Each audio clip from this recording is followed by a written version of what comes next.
कैसे baking soda आपकी help कर सकता है आपकी किडनी को बचाने में, कैसे हेल्प कर सकता है आपकी किडनी को कंट्रोल करने में। जैसे जैसे किडनी इकट्ठा होता है, जैसे जैसे यूरिया इकट्ठा होता है, एसिड भी बॉडी में इकट्ठा होना शुरू हो जाता है। बेकिंग सोडा पाउडर से बेटर है कि आप उन टैबलेट्स का यूज करें, क्योंकि उसके अंदर रिफाइंड फॉर्म में सोडियम बाइकार्बोनेट होता है। किडनी को एक्स्ट्रा काम करना पड़ता है उस एक्स्ट्रा शुगर को बॉडी से बाहर निकालने के लिए।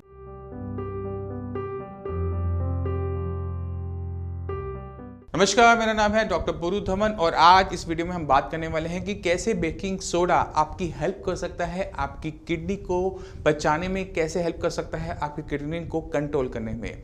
हम सब जानते हैं कि जब किडनी खराब होनी शुरू होती है तो बॉडी में किडनी इकट्ठा होना शुरू हो जाता है, यूरिया इकट्ठा होना शुरू हो जाता है। अब अपने आप से सवाल करो, क्या सिर्फ बॉडी के अंदर किडनी और यूरिया यही दो वेस्ट मटेरियल है जो इकट्ठे होते हैं? ऐसा नहीं है। जब किडनी खराब होनी शुरू होती है तो बॉडी में बहुत सारे वेस्ट मटेरियल इकट्ठे होने शुरू होते हैं, जिनमें से दो हैं क्रिएटिनिन और यूरिया, जिसको देखकर हम ये आइडिया लगाते हैं कि किडनी कितना अच्छा काम कर रही है। इन्हीं वेस्ट मटेरियल में एक वेस्ट मटेरियल होता है एसिड। हमारे खाने में पीने में जो भी एसिड होता है, जो हमारी बॉडी बनाती है, उसको डाइजेस्ट करने में, उसको रेगुलेट करने का, उससे कंट्रोल करने का, उसको बॉडी से बाहर निकालने का काम भी हमारी किडनी करती है।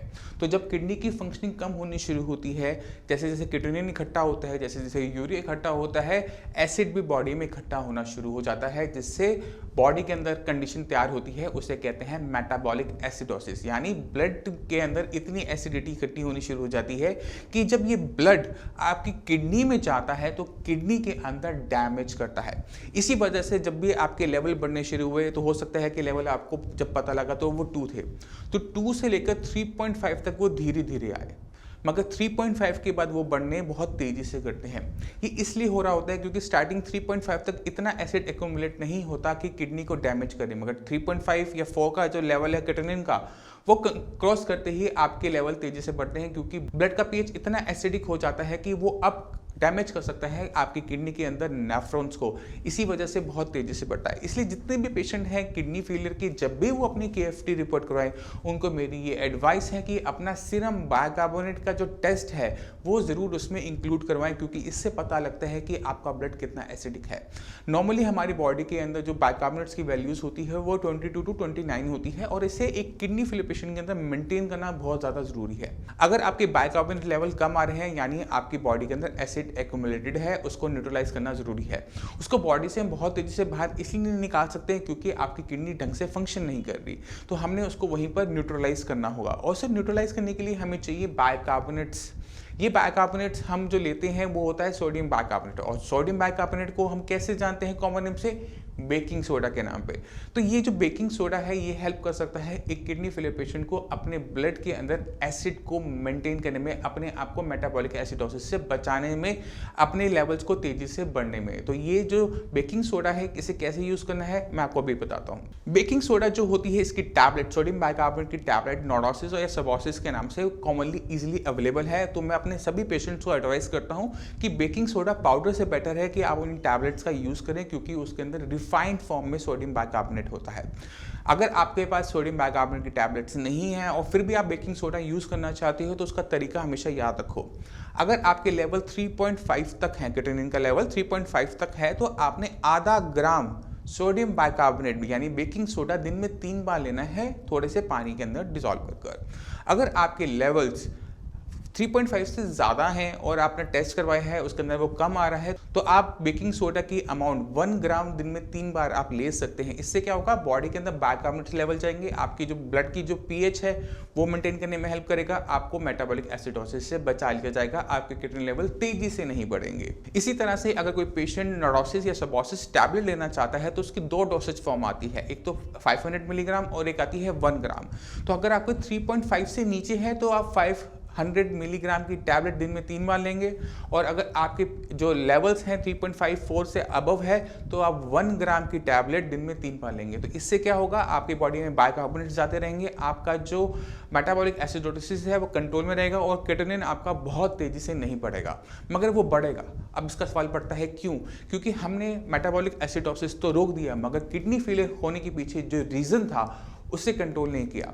किडनी फेलियर जो होती है उसके पीछे कई सारे रीज़न होते हैं, तो हर पेशेंट को ये जानना बहुत ज़रूरी होता है कि उसके केस के अंदर किडनी फेल स्टार्ट क्यों हुए।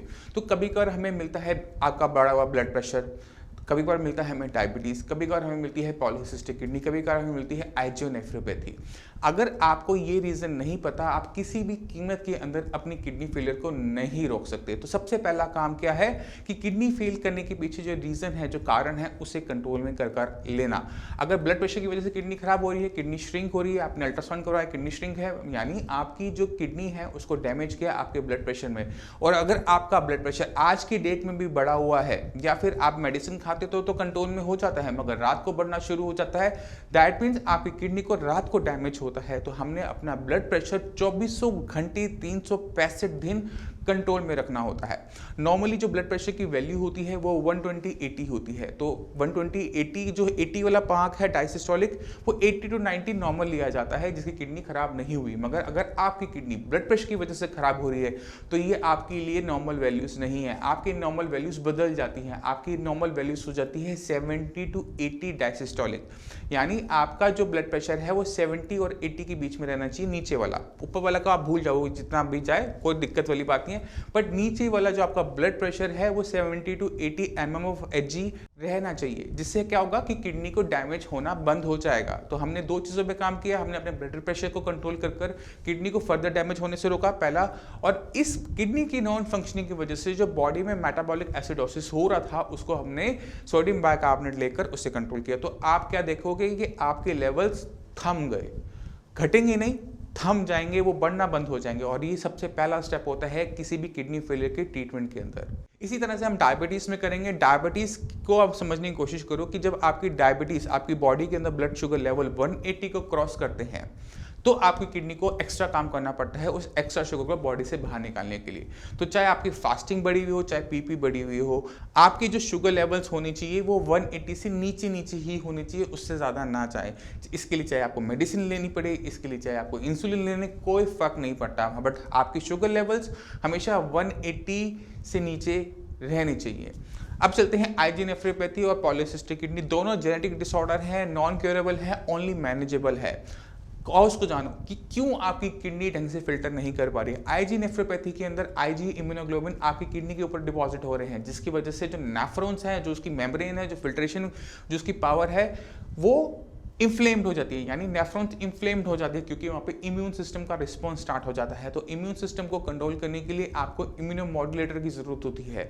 ये स्टेरॉइड्स नहीं होते, ये आपकी इम्यूनिटी को नहीं डाउन करेंगे, आपकी बोन्स को वीक नहीं करेंगे, आपकी आइज को कुछ इफेक्ट नहीं करेंगे। ये आपकी इम्यूनिटी को मॉड्यूलेट कर वो जो डिपोजिशंस हो रही हैं आईजी की, उसको रोक देंगे।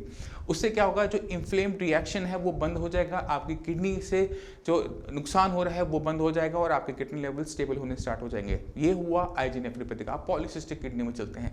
पॉलीसिस्टिक किडनी के अंदर आपके बॉडी के अंदर ऐसे जीन्स हैं जो आपकी बॉडी को बताते हैं कि किडनी के ऊपर, लीवर के ऊपर सिस्ट बनानी है।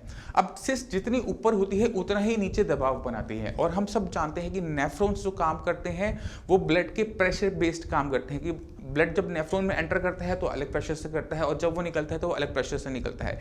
इस प्रेशर की जो बीच में डिफरेंस होता है, उसी की वजह से आपकी बॉडी के अंदर ब्लड फिल्टर हो पाता है।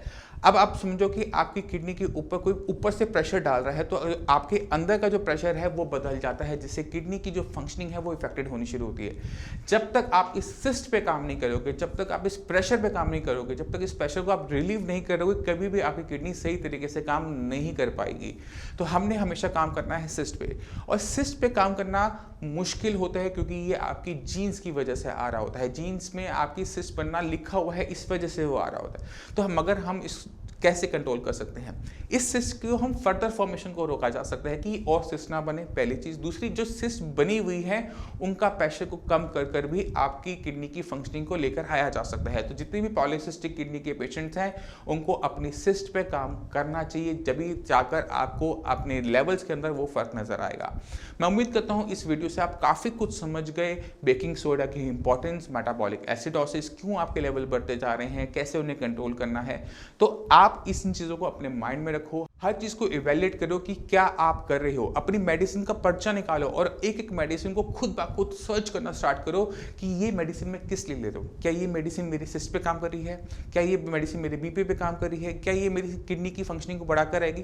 क्योंकि जितने भी किडनी फेलियर के पेशेंट होते हैं, अगर हम उनका प्रिस्क्रिप्शन निकालें, उनकी मेडिसिन देखें, उन्हें गूगल पे सर्च करोगे तो आपको बीपी की मेडिसिन मिल जाएगी, शुगर की मेडिसिन मिल जाएगी, आपको कैल्शियम मिल जाएगा, आपको फॉस्फेट बाइंडर्स मिल जाएगा, आपको एरिथ्रोपोइटिन मिल जाएगा, बट कोई भी मेडिसिन ऐसी नहीं मिलती जो किडनी की फंक्शनिंग को बढ़ाने पे काम कर रही है, जो किडनी के बारे में सोचे। किडनी से होने वाली कॉम्प्लिकेशंस के लिए सारी मेडिसिन हैं, बट किडनी के लिए ही मेडिसिन नहीं होती। इसी वजह से आपके लेवल डे बाय डे बढ़ते जा रहे हैं और उन्हें कंट्रोल करने के लिए आपको किडनी के बारे में सोचना पड़ेगा। आपको सोचना पड़ेगा कि आप क्या गलती कर रहे हो कि आप ट्रीटमेंट लेने के बावजूद भी आपकी जो किडनी फेलियर की दिक्कत है वो कंट्रोल भी नहीं हो पा रही है, मेडिसिन लेने के बावजूद भी बढ़ती जा रही है।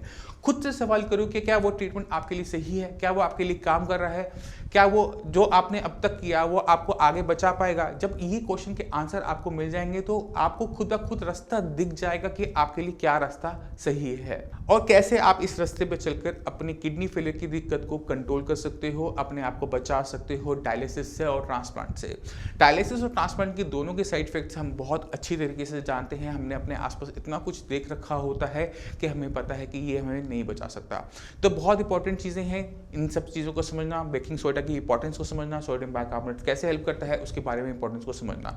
फिर भी आपके माइंड में कोई भी डाउट हो, कुछ भी पूछना चाहते हो तो नीचे दिए हुए नंबर पर कॉल करके साइंस संजीवनी के डॉक्टर से आप फ्री ऑफ कॉस्ट कंसल्टेशन ले सकते हो। आप अपॉइंटमेंट लेके मुझसे भी आकर मिल सकते हो। अब इसी के साथ आप सभी से मैं चलने की आगे चाहूँगा। मिलते हैं अगली वीडियो में, कुछ नया लेकर आएंगे, कुछ और ज्ञान आपके लिए लेकर आएंगे जिससे आप अपनी किडनी फेलियर की दिक्कत को और गहराई से समझ पाओगे। अब इसी के साथ मुझे चलने की आगे दीजिए। मिलते हैं अगली वीडियो में, तब तक के लिए धन्यवाद।